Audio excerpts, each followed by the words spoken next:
Hi, welcome to Job Secura CLAT tutorials, online tutorials.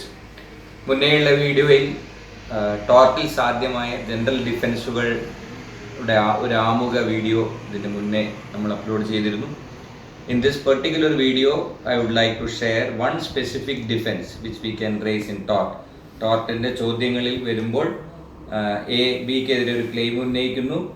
ആ ക്ലെയിമിൽ ബിക്ക് എങ്ങനെയൊക്കെ പ്രതിരോധിക്കാം, അതിന് 7-8 ജനറൽ ഡിഫെൻസുകളുണ്ട്. അതിലെ ഒരു ഡിഫെൻസാണ് പ്ലെയിൻറ്റിഫ് ദ റോങ് ഡൂവർ.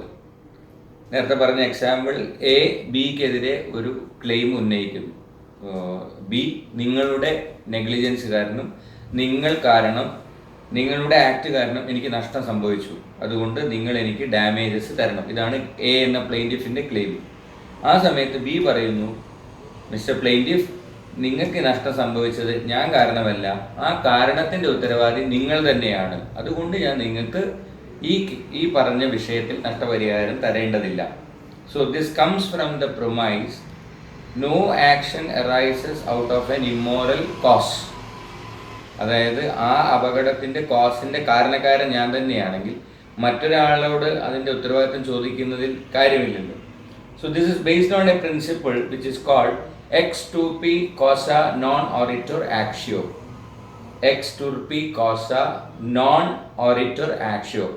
ഇതുപോലെയുള്ള ലീഗൽ പദങ്ങൾ പരീക്ഷയ്ക്ക് ചോദിക്കും, which we call legal Maxim.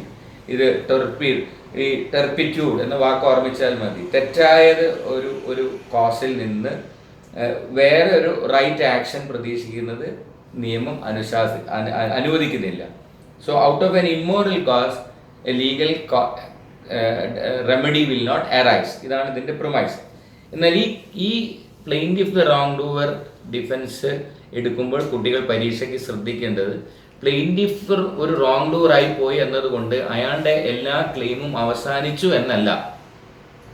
Plaintiff being the wrongdoer will not forfeit his right for a damages from the defendant. I repeat, plaintiff being the wrongdoer will not forfeit is right to proceed against the defendant.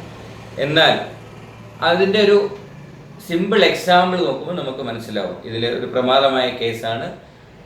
ഈ കേസിൻ്റെ promise വളരെ സിമ്പിളാണ്. ഡിഫെൻഡൻറ്റ് ബിയുടെ അധീനതയിലുള്ള കൺട്രോളിലുള്ള ബിയുടേതായ ഒരു പാലം, ആ പാലത്തിൽ ഇത്ര ടണ്ണ് കടങ്ങുന്ന വാഹനങ്ങളെ കടക്കാൻ പാടുള്ളൂ, ഇത്ര ടണ്ണെ അതിലൂടെ കൊണ്ടുപോകാൻ പാടുള്ളൂ എന്ന് അവിടെ ബോർഡ് വെച്ചിട്ടുണ്ട്.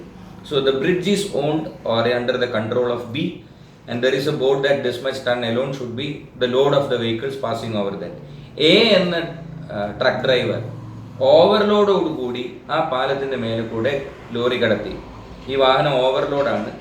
ഓവർലോഡ് ആയതുകൊണ്ട് പാലം കൊളാപ്സ് ചെയ്തു, and he suffered damage.